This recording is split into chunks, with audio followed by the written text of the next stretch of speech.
आज के सेशन में पहला क्वेश्चन, हिंदी वर्णमाला में व्यंजनों की संख्या कितनी होती है? 32, 34, 36 या 33? इंपॉर्टेंट क्वेश्चन है, 5 स्टार लगा लीजिए। हिंदी वर्णमाला में व्यंजनों की कुल संख्या होती है 33। अगर मैं बात करूं स्वर की, तो हिंदी वर्णमाला में स्वरों की संख्या कितनी होती है? ये भी प्रश्न पेपर में पूछा जा सकता है। तो हिंदी वर्णमाला में स्वरों की संख्या होती है 11। कौन कौन से? छोटा आ, बड़ा आ, छोटी ई, बड़ी ई, छोटा ऊ, बड़ा ऊ, ऋषि ऋषि, ऐसे ऐनक, ए ओ आओ। टोटल 11 स्वर होते हैं, तो ये भी आपको ध्यान में रखना है। और हिंदी वर्णों में स्वर और व्यंजन की कुल संख्या कितनी होती है? 52, जिसमें 11 स्वर और 41 व्यंजन होते हैं। ये भी फैक्ट आपको ध्यान में रखना है। छोटी छोटी चीज़ें हैं, उन्हें आपको ध्यान में रखना है। चलिए बढ़ते हैं नेक्स्ट क्वेश्चन की। नेक्स्ट क्वेश्चन देखिएगा मेरे प्यारे साथियों, नीचे एक एक शब्द की वर्तनी के अनेक रूप प्रस्तुत हैं, शुद्ध वर्तनी का चयन कीजिए। मैं आपको एक बात और बताना भूल गया। अगर मान लीजिए एग्जाम में पूछ लिया जाए हिंदी वर्णमाला में मूल स्वरों की संख्या कितनी होती है, तो मेरे प्यारे साथियों हिंदी वर्णमाला में मूल स्वरों की संख्या होती है 4। तो ये भी फैक्ट आपको ध्यान में रखना है। तो यहाँ पर देखिए आपको शुद्ध वर्तनी का चयन करना है। इंपॉर्टेंट क्वेश्चन है, श्रृंगार कैसे लिखा जाता है? श्रृंगार की शुद्ध वर्तनी क्या होगी, ये आपको बताना है। जल्दी से आंसर दीजिए सभी बच्चे। श्रृंगार की शुद्ध वर्तनी क्या होगी? जल्दी से आंसर दीजिए। देखिए अगर आप लोग श्रृंगार लिखते हैं ना, तो श्रृंगार लिखने का जो तरीका है वो ये रहा। श्रृंगार ऐसे लिखा जाता है। अध्येता, अध्येता कैसे लिखा जाता है? ये भी इंपॉर्टेंट क्वेश्चन है। तो मेरे प्यारे साथियों अध्येता, अध्येता लिखने का जो तरीका है ना वो ये रहा। अध्येता ऐसे लिखा जाता है। कवित्री, अच्छा कवित्री कैसे लिखा जाता है? ये भी इंपॉर्टेंट क्वेश्चन है। कवित्री लिखने का तरीका क्या है? तो मेरे प्यारे साथियों कवित्री लिखने का जो तरीका है वो ये रहा। ये भी इंपॉर्टेंट क्वेश्चन है, जो भी मैं आपको करा रहा हूँ इंपॉर्टेंट क्वेश्चन है। नक्षत्र कैसे लिखा जाता है गाइस? नक्षत्र लिखने का तरीका क्या है? नक्षत्र की शुद्ध वर्तनी क्या होगी? देखिए अगर आप लोग नक्षत्र लिखते हैं ना, तो नक्षत्र लिखने का तरीका ये रहा। नक्षत्र ऐसे लिखा जाता है, ठीक है। अंतर्ध्यान, अंतर्ध्यान कैसे लिखा जाता है? ये भी इंपॉर्टेंट क्वेश्चन है। अंतर्ध्यान लिखने का तरीका क्या है? तो मेरे प्यारे साथियों अंतर्ध्यान की शुद्ध वर्तनी जो होगी वो ऐसी होगी। अंतर्ध्यान ऐसे लिखा जाता है। अगला प्रश्न हमारा, दो वर्णों के मेल से होने वाले विकार को क्या कहते हैं? समास, संधि, प्रत्यय, उपसर्ग। इंपॉर्टेंट क्वेश्चन है, 5 स्टार लगा लीजिए, परीक्षा में आने वाला क्वेश्चन। दो वर्णों के मेल से होने वाले विकार को क्या कहते हैं? संधि कहते हैं। तो ऑप्शन नंबर वी जो है आपका ये बिल्कुल सही हो जाएगा। संधि कितनी प्रकार की होती हैं? तो मेरे प्यारे साथियों संधि कुल 3 प्रकार की होती हैं। कौन कौन सी? स्वर संधि, व्यंजन संधि और विसर्ग संधि। तो ये भी फैक्ट आपको ध्यान में रखना है। देखिए यहाँ पर आपको एक बात और ध्यान में रखना है, स्वर संधि के कितने भाग होते हैं? ये भी प्रश्न पेपर में पूछा जा सकता है। तो स्वर संधि के कुल 5 भेद होते हैं। कौन कौन से? दीर्घ संधि, गुण संधि, यण संधि, अयाधि संधि। दीर्घ संधि, गुण संधि, वृद्धि संधि, यण संधि और अयाधि संधि। तो ये भी फैक्ट आपको ध्यान में रखना है। चलिए बढ़ते हैं नेक्स्ट क्वेश्चन की ओर। नेक्स्ट क्वेश्चन देखेगा मेरे प्यारे साथियों, अगला प्रश्न हमारा है कि संतोष का संधि विच्छेद क्या होगा? इंपॉर्टेंट क्वेश्चन है, 5 स्टार लगा लीजिए, परीक्षा में आने वाला क्वेश्चन। संतोष का संधि विच्छेद क्या होगा? देखिए जब आप इसकी संधि करेंगे, जब आप इसे तोड़ेंगे, तो इसकी संधि होती है शम धन तोष, यानी ऑप्शन नंबर ए जो है आपका ये बिल्कुल करेक्ट हो जाएगा। अगर एग्जाम में पूछ लिया जाए संतोष में प्रयुक्त संधि क्या होगी, तो संतोष में प्रयुक्त संधि हो जाएगी व्यंजन संधि। क्यों होगी? ये निशान देख रहे हैं आप लोग, ये व्यंजन का निशान होता है, ये आपको ध्यान में रखना है, ठीक है। नेक्स्ट क्वेश्चन देखेगा। नेक्स्ट क्वेश्चन हमारा मेरे प्यारे साथियों, उज्ज्वल का संधि विच्छेद क्या होगा? उज्ज्वल का संधि विच्छेद क्या होता है? पूरे 50 क्वेश्चंस का टेस्ट है, पूरा टेस्ट लगाइएगा, 20 से छोड़कर किसी भी बच्चे को नहीं जाना है। आज की क्लास में आपको बहुत ही इंपॉर्टेंट क्वेश्चंस मिलने वाले हैं। आप लोगों के पास सिर्फ और सिर्फ 22 दिन का समय बचा हुआ है, सिर्फ और सिर्फ 22 दिन। 22 दिन में जितनी भी मेहनत आप कर सकते हैं मेहनत कर लीजिए, क्योंकि आने वाले समय में अब वैकेंसी यूपी पुलिस की नहीं आने वाली है। उज्ज्वल का सही संधि विच्छेद क्या होता है? तो मेरे प्यारे साथियों उज्ज्वल का सही संधि विच्छेद होता है उत धन ज्वल। क्या होता है? उत्धनज्वल। अगर मान लीजिए पेपर में पूछ लिया जाए उज्ज्वल में प्रयुक्त संधि क्या होगी, तो मेरे प्यारे साथियों उज्ज्वल में प्रयुक्त संधि होती है व्यंजन संधि। क्यों होगी? हलंत देख रहे हैं आप लोग, ये हलंत जो है ये मेन कॉमन है पहचानने का व्यंजन संधि का, इतना आपको ध्यान में रखना है। नेक्स्ट क्वेश्चन देखिएगा, विश्वामित्र का संधि विच्छेद क्या होगा? इंपॉर्टेंट क्वेश्चन है, 5 स्टार लगा लीजिए। तो विश्व धन आमित्र, ऑप्शन नंबर सी जो है आपका ये बिल्कुल करेक्ट हो जाएगा। मान लीजिए अगर पेपर में पूछ लिया जाए कि विश्वामित्र में प्रयुक्त संधि क्या होगी, तो मेरी बात को ध्यानपूर्वक सुनिएगा। इसको तो मान लिया जाएगा छोटा आ, इसको भी मान लिया जाएगा छोटा आ। तो छोटा आ प्लस छोटा आ मिलकर क्या बना? तो मेरे प्यारे साथियों छोटा आ प्लस छोटा आ मिलकर बना जाके बड़ा आ। ठीक है, तो नियम के अनुसार बड़ा आ किस में आता है? तो बड़ा आ आता है दीर्घ स्वर संधि में। तो ये फैक्ट आपको ध्यान में रखना है, तोड़ना सीख लीजिए, संधि अपने आप ही आप करने लगेंगे। ठीक है, तो विश्वामित्र में प्रयुक्त संधि क्या होगी? दीर्घ स्वर संधि। तो ये भी आपको ध्यान में रखना है। ठीक है, नेक्स्ट क्वेश्चन देखिएगा, संगम का संधि विच्छेद क्या होगा? इंपॉर्टेंट क्वेश्चन है, 5 स्टार लगा लीजिए। शम धन गम, शम धन गम, संगम का संधि विच्छेद क्या होता है? शम धन गम। अच्छा, संगम में प्रयुक्त संधि कौन सी होगी? व्यंजन संधि होगी। तो मैं आपको क्या बताया था, जब भी ये हलंत अगर लगा हो, हलंत देखकर आप पहचान सकते हैं कि इसमें व्यंजन संधि हो जाएगी। बस आपको इतना ध्यान में रखना है। नेक्स्ट क्वेश्चन देखिएगा मेरे प्यारे साथियों, समास शब्द का अर्थ होता है, संक्षेप टिप्पणी 4 व्यास। इंपॉर्टेंट क्वेश्चन है। तो समास शब्द का अर्थ क्या होता है? संक्षेप होता है। ऑप्शन नंबर ए जो है आपका ये बिल्कुल सही हो जाएगा। अब मैं आप लोगों को समास का अर्थ विस्तार पूर्वक बता देता हूँ। समास का शाब्दिक अर्थ होता है छोटा रूप। जब 2 या 2 से अधिक शब्द मिलकर जो नया और छोटा शब्द बनता है उस शब्द को समास कहते हैं। जैसे कि रसोई घर, रसोई के लिए घर, यह आपको ध्यान में रखना है। तो मेरे प्यारे साथियों अगला प्रश्न देखेगा, अनायास में कौन सा समास है? इंपॉर्टेंट क्वेश्चन है, 5 स्टार लगा लीजिए। अब देखिए अनायास में द्विगु समास तो होगा नहीं, जाहिर सी बात है। द्वंद्वी समास नहीं होगा और कर्मधारय भी समास नहीं होगा। तो बचा आपका नर समास। तो नर समास इसमें हो जाएगा। तो बी ऑप्शन जो है आपका ये बिल्कुल करेक्ट हो जाएगा। नेक्स्ट क्वेश्चन देखिएगा मेरे प्यारे साथियों, उपसर्ग का अर्थ, उपसर्ग का प्रयोग होता है शब्द के आगे, शब्द के पीछे। ये वाला क्वेश्चन है, एक बार आप लोग और देख लीजिएगा। अब इसमें पूछा ये जा रहा था कि अनायास में प्रयुक्त समास क्या होगा। तो देखिए मैं आपको बता देना चाहता हूँ, जहाँ पर संख्यावाची शब्द होता है वहाँ द्विगु समास होता है, ये तो होगा नहीं। ठीक है, द्वंद्व समास बीच में योजक चिन्ह जहाँ पर होता है वो द्वंद्व समास होता है, लेकिन इसमें भी योजक चिन्ह नहीं, तो ये भी नहीं होगा। कर्मधारय समास,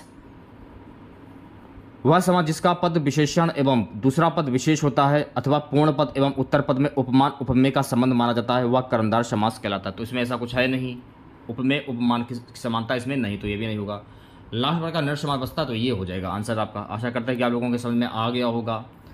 उपसर्ग का प्रयोग होता है शब्द के आगे, शब्द के पीछे, शब्द के बीच में, इनमें से कोई नहीं। तो मैंने आपको क्या बताया कि शुरुआत का जो शब्द होता है वो उपसर्ग होता है और लास्ट वाला जो शब्द होता है वो आपका प्रत्यय होता है। तो मेरे प्यारे साथियों उपसर्ग का अर्थ होता है शब्द के आगे से। ऑप्शन नंबर ए जो है आपका ये बिल्कुल करेक्ट हो जाएगा। नेक्स्ट क्वेश्चन देखेगा, पुरोहित में क्या उपसर्ग होगा? इंपॉर्टेंट क्वेश्चन से 5 स्टार लगा लीजिए। पुरोहित, स्टार्टिंग का शब्द क्या होगा? स्टार्टिंग का शब्द पुर। तो वी ऑप्शन जो है आपका ये बिल्कुल सही हो जाएगा। खुशी किस्मत में उपसर्ग किस भाषा का है? अरबी, फारसी, तुर्की, संस्कृत। खुश किस्मत में उपसर्ग किस भाषा का है ये पूछा जा रहा है। फारसी भाषा का होगा। तो वी ऑप्शन जो है आपका ये बिल्कुल करेक्ट हो जाएगा। नेक्स्ट क्वेश्चन देखेगा, दोष हर्ता में प्रत्यय का चयन कीजिए। तो मैंने आपको क्या बताया था, स्टार्टिंग का जो शब्द है वो आपका उपसर्ग होता है और लास्ट वाला जो शब्द होता है वो प्रत्यय होता है। तो इसमें लास्ट वाला शब्द क्या होगा? जो लास्ट वाला शब्द हो जाएगा वो प्रत्यय हो जाएगा, आखिरी वाला शब्द। तो हर्ता जो है ना ये लास्ट वाला शब्द, यानी ये प्रत्यय आपका हो जाएगा। तो ए ऑप्शन जो है आपका ये सही हो जाएगा। नीचे विशेषण शब्द दिए गए हैं, इसके साथ प्रयुक्त होने के लिए विकल्प स्वरूप 4 संज्ञा शब्द दिए गए हैं। आपको गलत विकल्प का चयन करना है। 4 संज्ञा शब्द दिए गए हैं, इसमें आपको गलत विकल्प का चयन करना है। तंग, बताइए, गलत विकल्प का चयन कीजिए। हाल, गली, कमीज, कामना। तो इसमें जो आपका आंसर हो जाएगा कामना। ऑप्शन नंबर डी जो है आपका बिल्कुल करेक्ट हो जाएगा। सीधा। गलत विकल्प का चयन करना है आप लोगों को। मूर्ति, सीधा का मूर्ति नहीं होगा। ऑप्शन नंबर ए करेक्ट हो जाएगा। प्रिय, विषय, कवि, वैरी या मित्र। प्रिय, वैरी, ये भी नहीं होगा। तो सी ऑप्शन जो है आपका करेक्ट हो जाएगा। नेक्स्ट क्वेश्चन देखिएगा मेरे प्यारे साथियों। नीचे प्रत्येक में 4 शब्दों के समूह हैं, एक शब्द बेमल है, उसका चयन करना है आप लोगों को। प्रत्यक्ष, साक्षात, साकार, सम्मुख। तो इसमें आपको बेमल शब्द की पहचान करनी है। बताइए क्या आंसर होगा। प्रत्यक्ष, साक्षात, सम्मुख, ये सभी शब्द तीनों एक समान है, यानी कोई व्यक्ति अगर आपके सामने खड़ा है तो उसको प्रत्यक्ष भी कह सकते हैं, साक्षात भी कह सकते हैं और सम्मुख भी कह सकते हैं। लेकिन साकार जो है ना, ये आपका बिल्कुल बेमल शब्द हो जाएगा। अंत, प्रवेश, छोर, सिरा।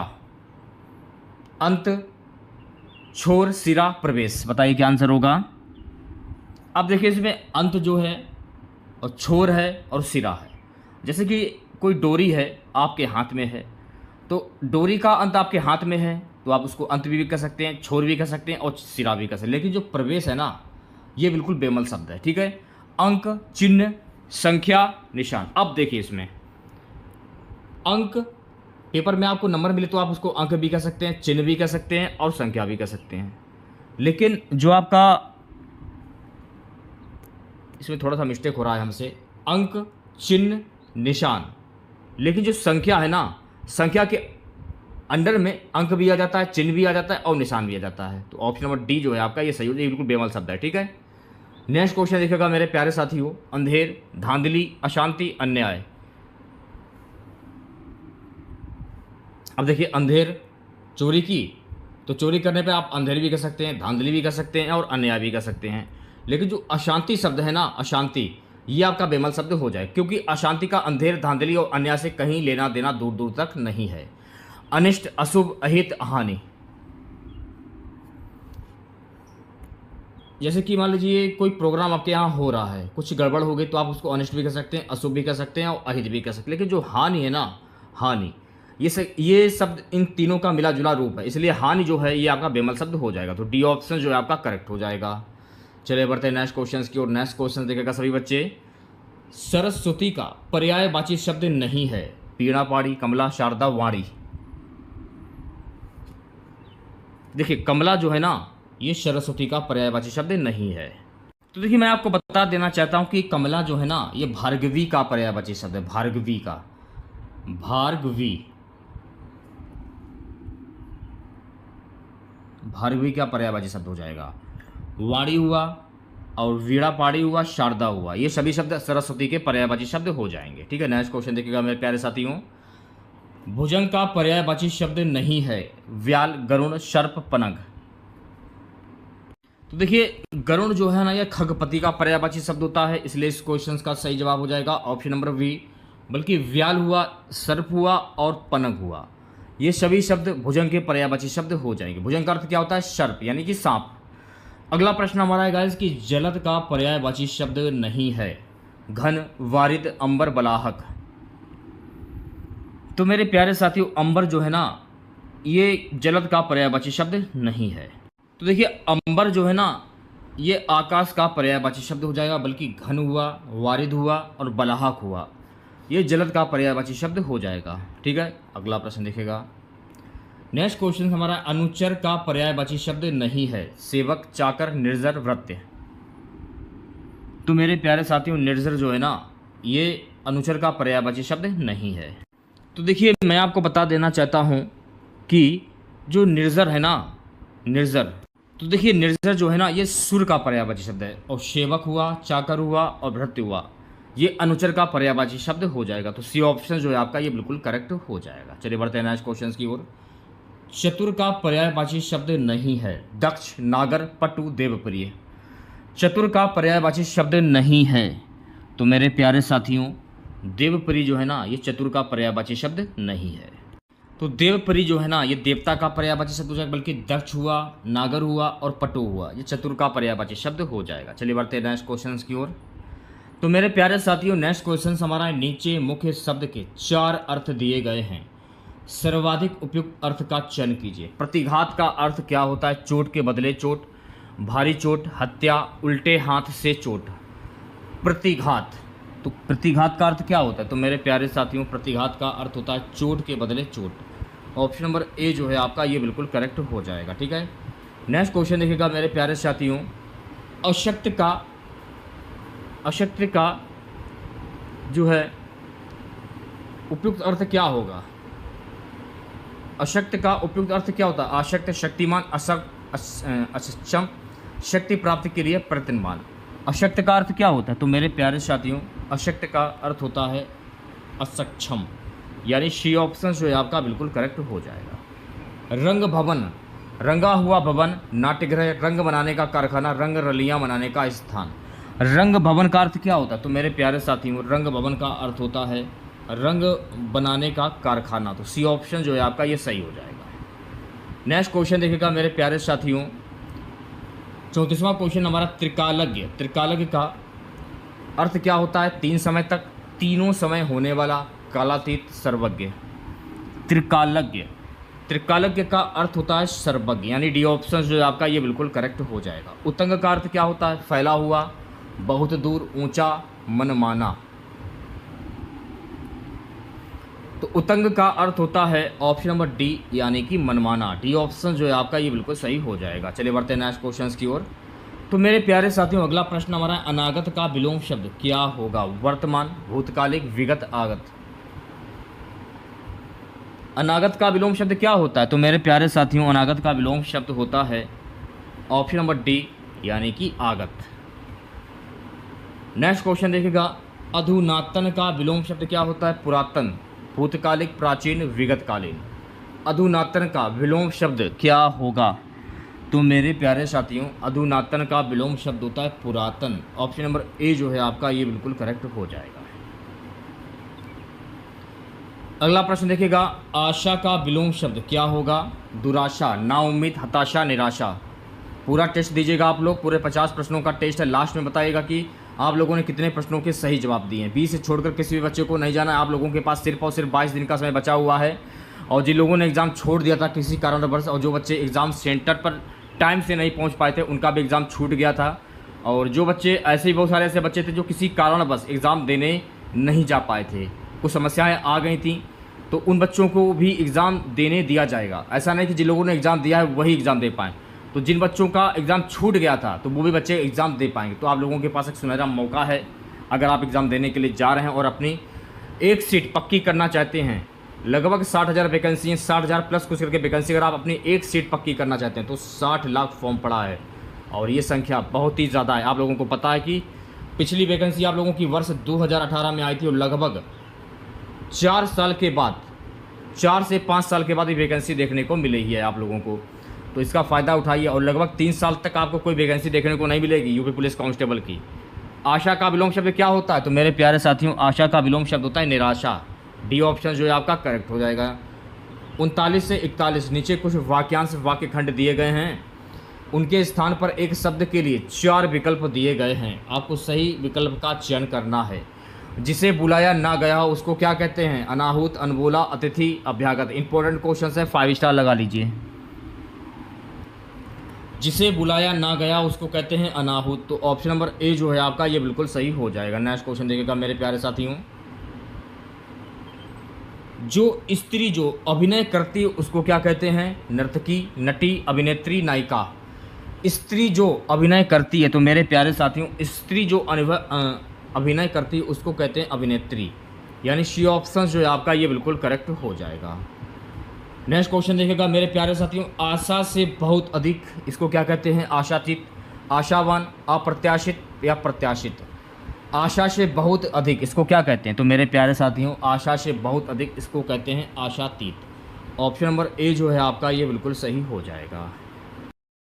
चलिए बढ़ते हैं नेक्स्ट क्वेश्चन की ओर। नेक्स्ट क्वेश्चन देखिएगा मेरे प्यारे साथियों, निर्देश 42 से 43 नीचे दिए गए वाक्यों में रिक्त स्थानों में उचित शब्द भरने के लिए 4 विकल्प दिए गए हैं। आपको उपयुक्त विकल्प का चयन करना है। न्यायालय ने अपराधी की मुक्ति का खाली स्थान क्या दिया? निर्देश, आदेश, निर्णय। तो न्यायालय ने अपराधी की मुक्ति का क्या दिया? आदेश दिया। तो सी ऑप्शन जो है आपका ये बिल्कुल सही हो जाएगा। नेक्स्ट क्वेश्चन देखिएगा मेरे प्यारे साथियों। खालिस्तान पूर्ण व्यवहार भारतीय समाज की सबसे बड़ी समस्या है। अनुशासन, व्यवस्था, प्रशासन या परंपरा? अनुशासन जो है ना, अनुशासन पूर्ण व्यवहार भारतीय समाज की सबसे बड़ी समस्या। तो ऑप्शन नंबर ए जो है आपका ये बिल्कुल सही हो जाएगा। 44 से 50 क्वेश्चन देखिएगा सभी बच्चे। नीचे दिए गए वाक्यों के एक खंड में त्रुटि है, उसे छांटिए। राम ने अपनी गलती के लिए क्षमा की भीख मांगी। तो आपको इस शब्द का चयन करना है। राम ने अपनी गलती के लिए क्षमा की भीख मांगी।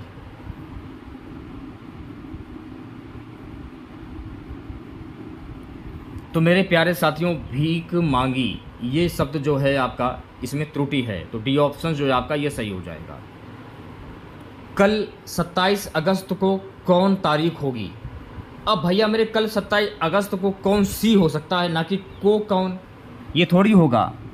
तो पढ़ने से ही आपको पता चल रहा है कि सी ऑप्शन जो है आपका ये बिल्कुल सही हो जाए। कौन सी तारीख होगी, तो इसमें हो जाएगा मिस्टेक आपका। चलिए बढ़ते हैं नेक्स्ट क्वेश्चन की ओर। नेक्स्ट क्वेश्चन देखिएगा। शीर्षक का छोटा, आकर्षक और विषय से संबंध रखना चाहिए। बताइए किसमें त्रुटि है? संबंध में त्रुटि हो जाएगी, विषय से संबंध। तो सी ऑप्शन जो है आपका बिल्कुल करेक्ट हो जाएगा। समय का सदुपयोग द्वारा मनुष्य देवता बन जाता है। किसमें त्रुटि है ये आपको बताना है। तो मेरे प्यारे साथियों, समय का, तो ऑप्शन नंबर ए जो है आपका ये सही हो जाएगा। धनवान को व्यर्थ बेकार में सहायता देकर कोई लाभ ना होगा। बेकार में, ऑप्शन नंबर वी जो है आपका ये बिल्कुल सही हो जाएगा। अंगूठा दिखाना का अर्थ क्या होता है? इनकार करना, मजाक उड़ाना, प्रसन्नता प्रकट करना, नृत्य की एक मुद्रा। आप ये भी कह सकते हैं, मुहावरा भी कह सकते हैं और अर्थ भी कह सकते हैं आप लोग। तो अंगूठा दिखाना इसका अर्थ क्या होता है? इसका मुहावरा क्या होगा? तो मेरे प्यारे साथियों, यानी कि इनकार करना। ऑप्शन नंबर ए जो है आपका सही हो जाएगा। लास्ट क्वेश्चन रहेगा आज का हमारा इस क्लास का। अंधेर नगरी का अर्थ क्या होता है? राज्य विहीन जगह, जहाँ अंधेरा हो, जहाँ छोटे बड़े का ख्याल ना रखा जाता हो। डी है अन्याय की जगह।